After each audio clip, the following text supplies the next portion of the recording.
Simula pagkabata, enthusiast ako ng mga sports bikes at sa mga ultimate dream natin yan ng kabataan. Gone? Okay sarap Siyempre, di ba, marami naglalabasan ngayon na 400cc. But the question is, the quality, the durability, tatagal ba? May resale value ba? So yun ang kagandahan kay Kymco. Pala sa bankingan. Woo! Sarap. Perfect. Ganda ng handling niya.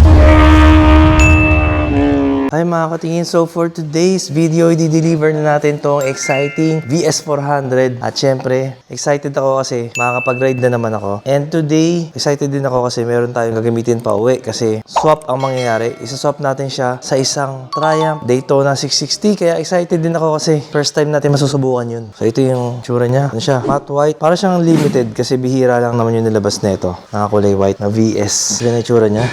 So, katabi niya yung white sniper natin. Yung itsura ng pagka-white niya. Siya medyo may pagka-gray. Ito yung talagang satin white yung kay sniper natin. Okay. Giorno white din. So, puro white sila. At ito yung gagamitin nating helmet ngayon. Sec Edge helmet. Meron din tayong Sec na gloves. Daily riding gloves kasi meron siyang protector sa knuckle. Mesh. Presko. Lalo ngayon medyo tirik na yung araw. Tag-init na. Check natin yung susi para ma-open mo siya keyless dito. On. Check natin yung susi. Andito. Dito pa? Ano yun? Maganda. Meron siyang RFID. Tapos dito yung remote niya. Tsaka maganda sa kanya pag nakasusi, naka-off, hindi mo open yung mga glove compartment. Para mabuksan mo siya, sagad mo dito. Yun. Ito yung meron siyang kasamang tools. Tingnan natin kung kasya yung bag natin. Kakaiba yung opening niya, no? Yun. Nasa gitna. Kalahati. Naiiwan tong. Iba kasi buo eh. Masya maiksi lang. Para siguro hindi mahirapan yung hydraulic dito. Medyo masigip. Baka natin siya paikutin. Alright. Gusto yung seat height. Abot na abot. Alright. So ito kagandahan ng naka big bike 400cc. Pwede kang pumasok sa expressway. Siguraduhin lang na 400cc ang dala mong motor para siguradong makapasok ka. Ayun, may load pa. At para siguradong hindi ka mapara at matikitan. And first time kong gagamit ng VS400 and first impression ko sa kanya. Magaan. Kahit mukha siyang malaki, magaan lang siya, kaya pala very good to for beginners. And then yung hatak, wala ka naman dapat asahan sa hatak ng isang 400 na single cylinder. Very good na yung performance for a single cylinder na 400. Maganda sa kanya, very nimble talaga. Siyempre, since naka dual disc yung harap, maganda yung kapit, maganda yung performance ng preno niya. So ito, tinatry natin yung bigayin, and so far, maganda naman yung acceleration niya. On the way nga pala tayo ngayon sa Pasay. So mag-skyway na tayo. Pala sa bankingan. Woo!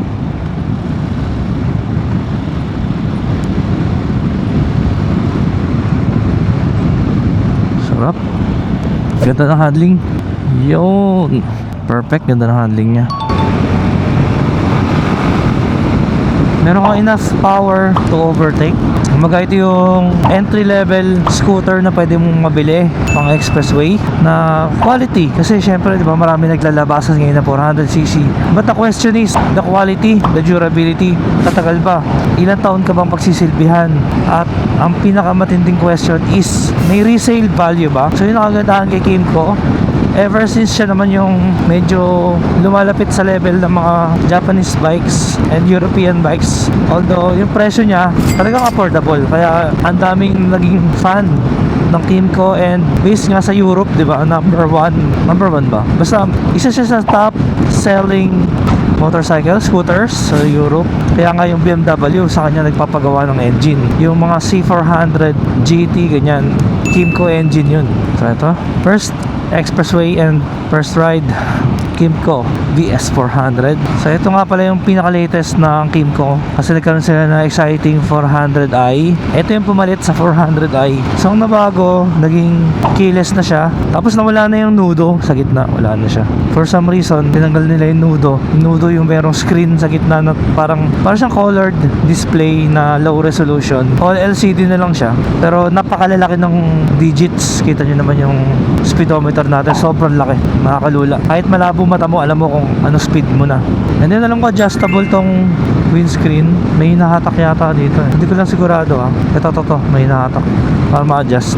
So far, very basic Pero ang kagandahan nito para sa comfort ng backride kasi ang masarap sa mga scooters na mga malalaki, kagaya ito mga maxi scoot, malalapad at malalambot yung upuan para sa OBR. At ganoon na rin sa rider.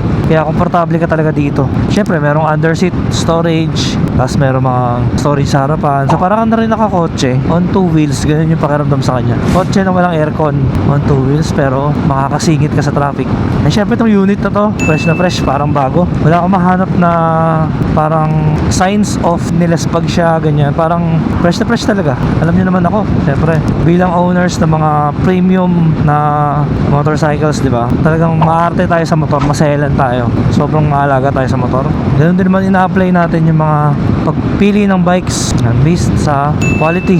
Hindi tayo nagbe-base sa mura. Doon tayo sa presentable, walang sakit ng ulo. And kaya naman maraming nagtitiwala at salamat sa mga nagtitiwala sa ating katingin bikes at ganoon din sa mga magtitiwala. Napakaganda ng ride napakaganda ng handling. Wala kang kapagod-pagod dito kahit mag Philippine loop ka dito, no? Siguro na lang ang nakikita ko lang na downside dito sa exciting is the fuel consumption, syempre, kasi ang automatic hindi mo pwedeng compare sa manual dahil mas matipid pa rin ang manual sa automatic when it comes to stop and go, city riding, traffic riding. Pero kung nakaano ka, rektahan, parang hindi na sila magkakalayo. So ito na yung traffic dito. May nakasabay tayo naka BMW S1000 RR.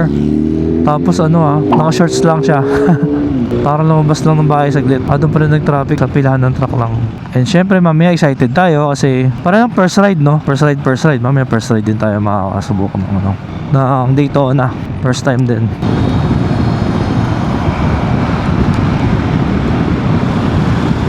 Dito tayo exit sa NAIA, sa Skyway. Finally, natapos na ang tag-ulan at simula na ng riding season. Nakaka-excite para sa mga hardcore riders, mahilig mag-long ride. Maraming na for sure ang excited na masubukan ang mga motor nila. Yung mga bagong biling motor or bagong setup. Ang sarap na magbiyahe-biyahe ngayon. Sigurado wala nang bagyo. Tapos na rin. Pero La Nina daw ngayon, so may mga ulan-ulan pa rin kayong aasahan. Pero for sure, masarap na magbiyahe talaga. At dito na nga tayo sa NAIA exit. Actually, hindi ko sigurado kung saan tayo pupunta. Mamaya, mag-check tayo ng cellphone sa maps. Mahina kasi tayo sa mga south area. Hindi natin sila kabisado. Kaya sobrang traffic pa Makati. Pero so far, napakasarap ng ride. Walang kapagod-pagod. Siguro meron na tayo mga 40 minutes na nagra-ride at walang sumasakit sa akin. Sobrang komportable talaga. So dito lang tayo sa baba. Pag kumaliwa ka, Cavite. Suspension, maganda yung play. Handling, sobrang stable. Binabanking ko siya, Ganda ng handling talaga. Ang ganda ng banking niya, kapit na kapit. Saka maganda sa mga malalaking motor or mabibigat. Talagang stable ka eh. Hindi ka kumakalog-kalog or hindi ka makakaramdam na parang mawawala ka sa pwesto. Magkakapit na kapit para kang naka-release. So ito, according kay Waze, malapit na pala tayo. Nahulaan ko yung exit. Tama, NAIA. So dito, kaliwa. So ito maganda sa motor, madaling maghanap ng mga location kasi makaka-park ka kagad, makaka-U-turn ka kagad. Dito na tayo sa Pasay, parang nasa Manila ka din. First time ko yata napunta rito. Ayun. Ito pala tayo. Dito pala yun. Galing ni Sir Alam niya na dumating na ako Okay. Kaya pa center stand to. Yun, sir. Morning, sir. Good morning. Saan pa po kayo galing yan? Sa QC. So ito na siya. Dito na 660. Parang all stock pa siya. So inspectionin natin. Medyo maligabok lang. Yung mga signs na TLC lang siya ng tubig ulan. Pero all goods. All goods parang bago pa. Naka pala to. Michelin Power 6. Para medyo pang racing. Pero tsaka ang mahal pala daw niyan, Yung gulong na yan. Tignan ko yung... Yung gulong na yan. Kasi yung Power 5 lang po yata yung yung sa Trident. Kailan niyo po nabili to, sir? May, sir. Anong May? 2025 lang. Tapos yung order niya 29. Yung nakikita dito yun. Ayan 29 sa baba. 29 kilometer. Sir, pa-start ka, sir Yan, sir. Clutch po. Naka first gear din pala. Kaya nga pala may clutch.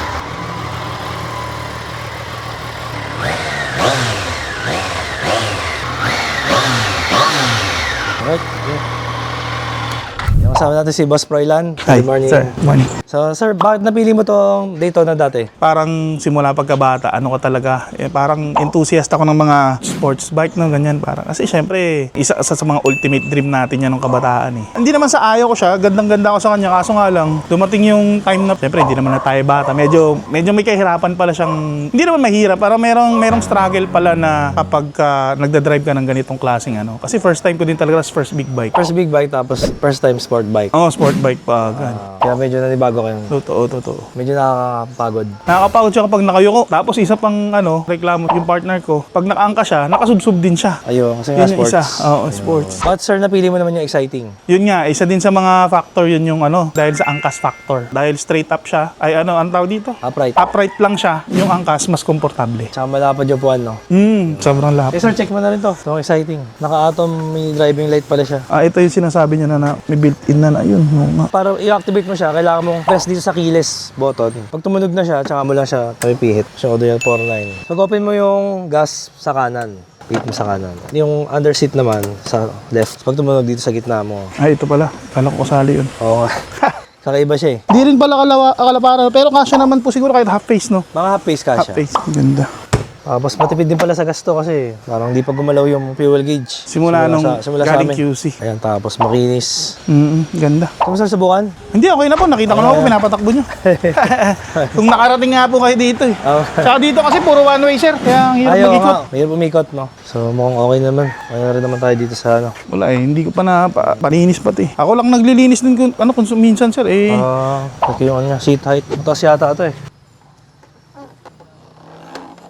Mataas nga. Mataas para sa ano. Mas mataas sa Trident. Ay, mataas siya sa Trident, sir. Mataas sa Trident. Makapal yata kasi yung upuan. Tsaka ano, pang racing yung ano. Yung forma. Racing yung forma. Makakapag-review na rin kayo ng ganyan, sir. Nag-aabang ako sa inyo dati ng ganyan na review eh. Sabi ko, wala pa ata si Sir Kenji ng ganito ah. Ngayon, meron na. Kaso ako naman nang wala na. Tsaka makapal yata yung upuan. Kaya siguro pwede tabasan yung upuan. Para sa mga medyo natataasan, pwede siguro tabasan. Okay na. Done deal. Sir, thank you. Thank you. Ingat po kayo. Thanks, Sir Froilan. So, ito na. Mas magana naman siya kumpara sa Tiger. Para din siyang Trident, may kotse. Pero unahin natin. Para lang din siya Trident. Start. Yun. Sir, thank you.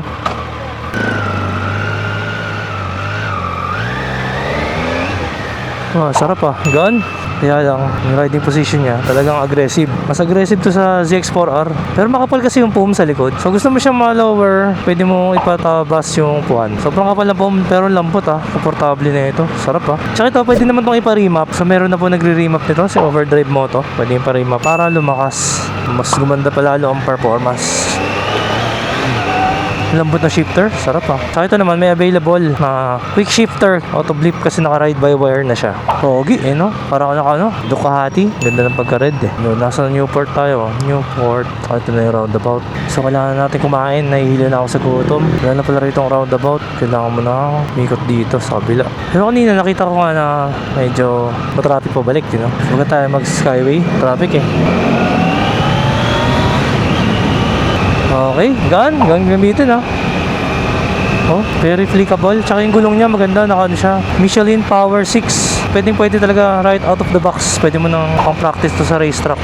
Alam mo naman tayo, sport bike lover tayo eh. Isip ko kung mag-skyway tayo or mag-SLEX na lang tayo. Since wala naman tayong wala naman na tayong RFID, no? Mag-SLEX na lang tayo.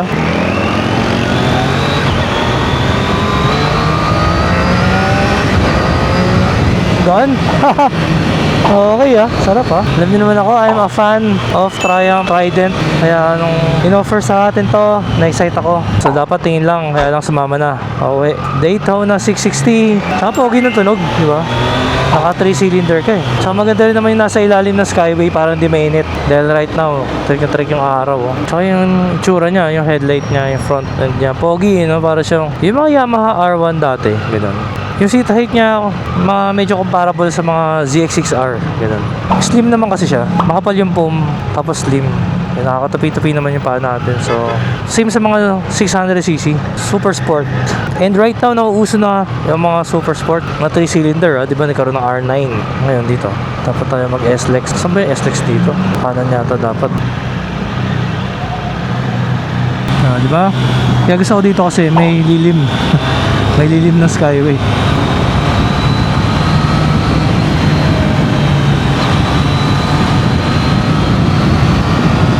Sobrang tahimik lang pag naka stock pipe.